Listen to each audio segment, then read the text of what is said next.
Okay, we're back. We're in a bit of a holding pattern here, just waiting for the call that Mr. Martin is about to speak. We just want to let everybody in Labrador know that we are tied into Big Land now, so you can certainly follow the comments of Mr. Martin while he speaks with us. And joining me in the studio is Fred Hutton, News Director for VOCM CFCB. Good afternoon. How are you doing? Big day. A lot of people anticipating what Mr. Martin is going to say. They've been waiting for a long time now, calling for it for some time. They want to know what the new numbers are and what the timeline will be as of now. Any insight, Fred, on what you think we're going to hear today?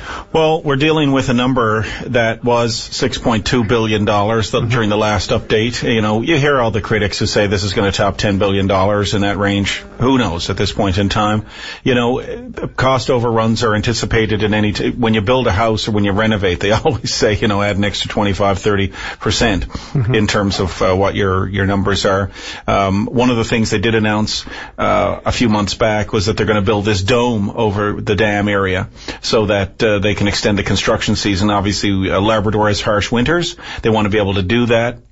In the long run, Ed Martin had said at that point, but, you know, it's going to cost them a little bit of money to build this dome. The exact cost, we don't know, but at least they'll speed up the process of building it and have Muskrat Falls on stream quicker. So in the long run, they'll save money. Yes, there will be an added cost up front. You know, what a lot of people are wondering at the end of the day, though, Pete, is what is it going to mean to their electricity bill?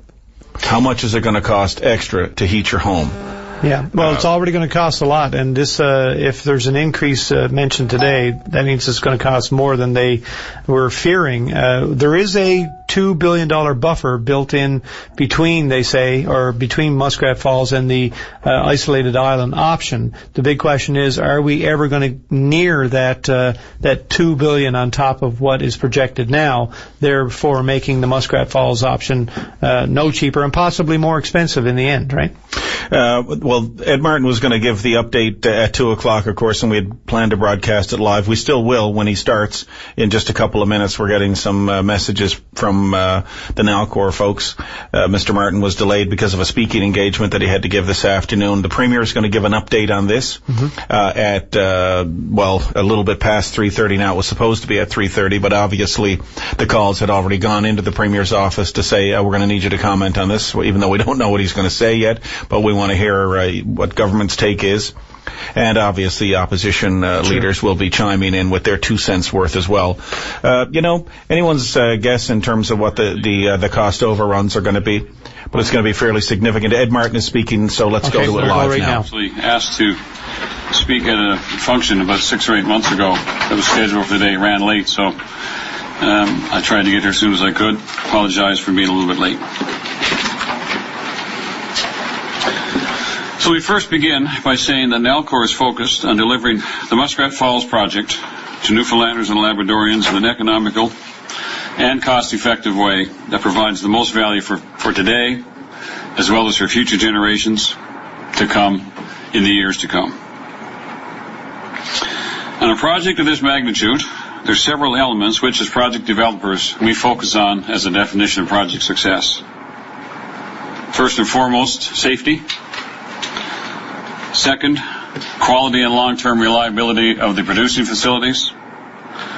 Third, revenue generation. Fourth, schedule management. And fifth, cost control. I'd like to talk about each of these elements briefly. From a safety perspective, we are maintaining a very strong safety focus on all of our work sites in Newfoundland, in Labrador, in Canada, North America, and throughout the world.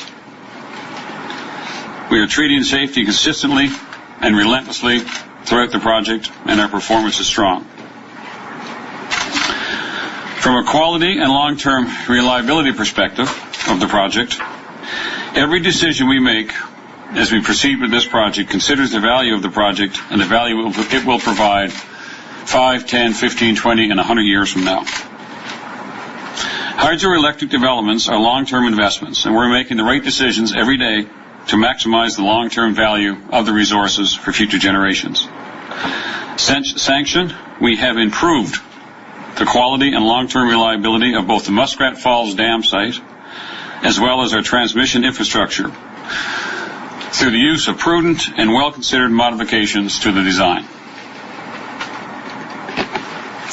From a revenue perspective, the third category, revenue from this project consists of domestic energy sales, which in itself includes a return on equity to the province of Newfoundland and Labrador. To that, you add the value from the sales of excess power and other storage transmission opportunities that we expect to experience over the coming decades from the excess power that's available. Since the sanction of Muskrat Falls and the Labrador-Island Link, since that time, the Maritime Link has also been sanctioned, and an energy access agreement with Emera has been finalized. These events have resulted in an increase in projected revenue from the sales of excess energy of approximately $100 million in present value since sanction. The overall schedule for the project remains unchanged, continues as projected. First power expected in late 2017. Overall, construction on the Muskrat Falls project is progressing as planned and scheduled. Major milestones were achieved during the first full year of construction and are expected to continue for all components of the project in the 2014 construction year. Next is cost control. We are working to deliver a quality project to the people of the province, but we must deliver it in the most cost-effective manner. Cost itself is categorized into three categories, three different buckets. Facilities capital, which most of us know is $6.2 billion, financing costs, and third, operating costs. We have been very aggressive in managing costs on this project in all areas, considering the extremely competitive market conditions we are all facing. We'll continue to be aggressive in this fashion. We've undertaken a significant amount of work over the past few years, refining contract packages, meeting with local, national, and international contractors, and working closely with potential and current vendors to negotiate the best possible contract values. We do all of this to proactively manage costs for our electricity consumers and for the people of this province for whom we are making this long-term investment. Our engineering has advanced significantly since sanction and is now more than 98% complete. Contracts have been awarded or are through advanced evaluation for more than 90% of project costs. In addition, construction is underway on all fronts for the project. Today, there are over 1,800 people working on the project. About 86% of those 1,800 are Newfoundlanders and Labradorians. What else has occurred since sanction? Financing is complete, labor agreements are in place, and we've received environmental release from both the provincial and federal regulatory authorities. This significant progress mitigates future construction and potential cost adjustments on all components of the project. I've been clear, and I've mentioned several times in the past few months, that we were experiencing cost pressures that would result in increases to the facilities capital portion of the project when the project was sanctioned almost 2 years ago. That being said, I can say we are within a reasonable range on costs and expenditures of where we expected to be generally at this time. Similar to other construction projects in Newfoundland and Labrador, nationally and globally, we are experiencing changing market conditions in the extremely active construction market and construction industry in this province, Canada, and North America, and this is driving up facilities capital costs for the project. External and unplanned cost increases from market conditions account for about a 3.8% change in costs since sanction, an amount equal to approximately $235 million in addition to the $6.2 billion. Secondly, we've also made several strategic investments aimed at improving and increasing project productivity during the construction period. These investments we have made are targeted at improving safety and productivity of the site workers through the construction period and represent approximately a 5.6% cost increase on facilities capital since sanction, an amount equal to approximately $347 million. Thirdly, we've made additional prudent and strategic considered investments in the project to enhance long-term system reliability early and throughout the operating period of this project, throughout the overall life of the project. And these additions represent an additional 3.3% of facilities capital costs since sanction, an amount equal to an additional $206 million. We've made conscious decisions and investments that are in the best interest of the project and will ensure long-term value to Newfoundlanders and Labradorians from this 100-plus year asset. In my own personal project experience, these types of opportunities arise as you move through the construction cycle, and you need to consider and address them. Once you get through sanction, it's a normal process to work with the contractors and the detail engineers to define where there may be additional value or opportunity. We then assess these opportunities. Many companies choose not to make any changes, but when it came to making decisions which provide long-term value, increased reliability, or helped us to mitigate other construction risks, we made the decision to invest further in this particular project. So as a result of market conditions and our planned investments in productivity and reliability, the facilities capital cost, what has been known to this point as the $6.2 billion portion of the project, they've increased in the range of 12 to 13% in total. The facilities capital cost forecast for the Muskrat Falls project in Newfoundland and Labrador is now $6.99 billion. There are offsets, though. These cost changes in facilities capital expenditures are being offset by incremental savings since sanction of approximately $300 million that we negotiated through our financing arrangements.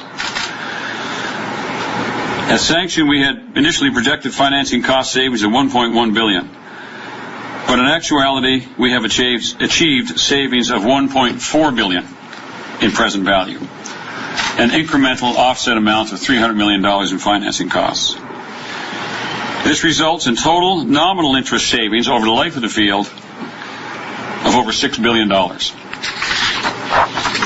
Also, as I previously noted, we have experienced an increase in revenue of approximately $100 million from our market agreements with respect to the sale of our export energy. This $100 million, in addition to the financing savings, are having positive impacts on the overall net project value and are an offset to the facilities capital cost improvements. A question I'm sure is on the minds of most Newfoundlanders and Labradorians is what will be the net change in my electricity bill from these savings and the cost changes.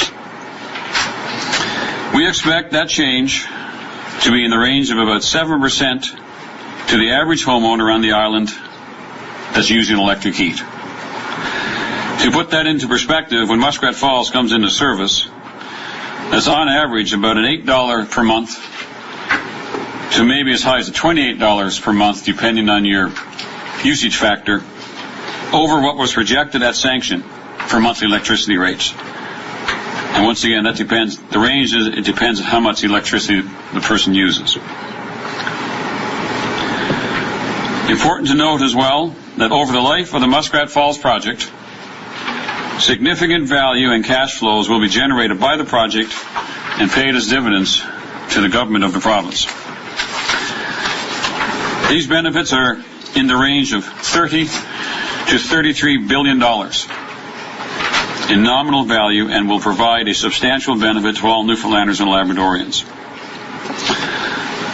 That kind of cash flow also provides the government of Newfoundland and Labrador considerable flexibility when deciding how to invest this additional $30 to $35 billion in revenue that will accrue to them from the Alcor dividends related to this project.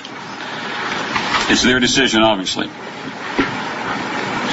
They can take this cash flow and use it ranging from improving the province's infrastructure, funding healthcare and schools, to reducing our debt in the province.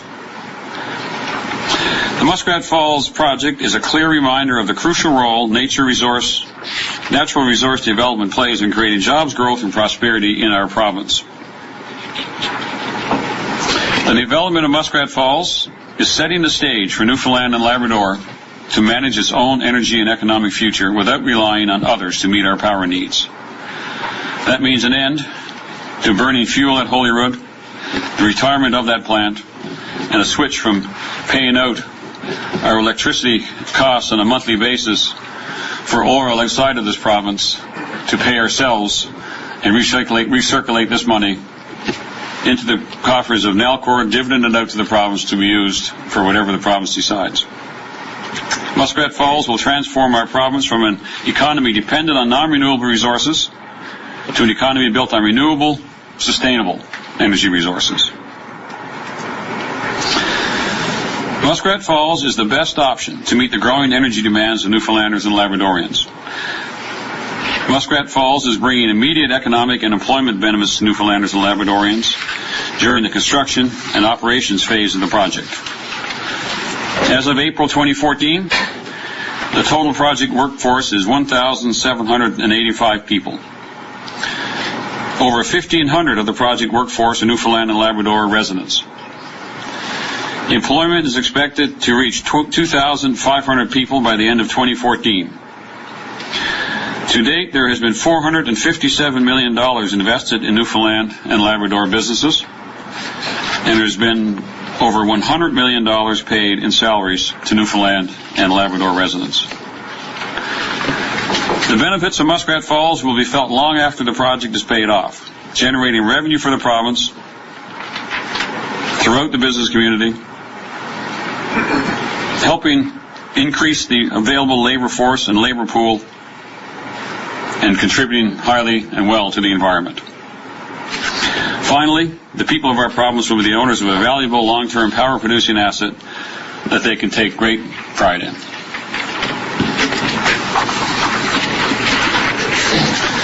I'd like to open the floor to any questions. So, Mr. Martin, your financing costs are up by about construction costs are up by about $788 million. Where do things stand now in terms of the cumulative present worth calculation that were done with the other options like isolated island? Because we were all told that if costs went up, that benefit gap could start going away. So how close are we to the point where Muskrat Falls is no longer the least cost option? So we're nowhere near that. If you use rough numbers and convert roughly to present value, the value that we expressed at time of sanction was about a $2.4 billion preference for Muskrat Falls. If you add to that the increased financing benefit that we realized subsequent to that, that number grows to approximately $2.7 billion. If you remove from that the capital cost increase of about $788, you're back down approaching about $2 billion. So well within the parameters of what we had expected. On the flip side, we've never included in those calculations the excess revenue. Part of the reason was we wanted to ensure that we had the Maritime Link sanctioned. We wanted to ensure we had arrangements in place with Emera, and we had solidified the route through to New England. That's done post-sanction. In that side of the equation, we had budgeted approximately $1 billion in present value to be gained from the excess sales and the fact that we had those links, and that number has now grown to approximately $1.1 billion. So you put those pieces together, that's why I'm extremely comfortable to say we're well within a comfortable envelope of where we expect it to be. And on top of that, as a third point, I just wanted to remind people that Muskrat Falls is being contributed to by the province with equity injections. That's clear. Those equity injections attract about an 8.4% equity return. In addition to everything I just said, between equity return and water rentals that are paid to the province by Nalcor, over the life of the project, there's an additional close to $30 billion of revenue that accumulates to the province through dividends from Nalcor from this particular project. And you're looking at that in relationship to an alternative where you're spending most of your cash out to oil companies to pay for oil at Holyrood. So if you look at it from an overall package perspective, this is unquestionably the best project. We're well within the envelope where we expect it to be, and this is still the lowest cost option. You said that a jump of 12 to 13%, I think was the math you used on your construction costs. The project's not done yet, so there's still the potential for more increases. So how much potential risk is there for even further increases? Like how much of the project is left to be done in terms of how much it could go up? So first let me come at it from one angle, then I'll give you a view of where I think, what we need to be thinking. On one side, I guess we've passed sanction. As I mentioned, 98% of the engineering is complete. We have contracts in place, or line of sight on the contracts of well over 90%. We have work going on in every work phase that we need to have it going on. We have our materials contracts throughout the world have been placed, and we've received probably 40 to 50% of the materials are actually landing in Labrador as we speak. So a huge amount of certainty has been, we've compiled to this point, knowing where we are and where we're going on those elements, which are the largest cost drivers. So then, from my perspective, then you turn your attention to project execution, and I believe that we have narrowed down the risk of additional cost increases very, very, very significantly. Can I say that there could never be another cost driver? Well, I can't say that, but I think what we're focused on now, I know it's the execution of the project, and by that I mean, you're into how well can the contractors, ourselves, the superintendents, the supervisors, and the labor force, how well can we manage productivity? And, if we manage productivity as we expect we're going to do, going past that, other than an act of God or storms or those types of delays that could come in, I think we're very, very close to where we're going to be on the cost. So within the contracts that have been awarded, how much sensitivity is there if there's labor shortages, if there's difficulty finding materials, if costs go up? How much sensitivity is left for costs to go up for the taxpayer? Very little in the contracts we've let. We've let contracts with the main contractors. They have now taken on the risk within the contract values in terms of completing the job. They're fixed cost contracts? Fixed cost or unit rate contracts. So, but what about for ones you haven't let?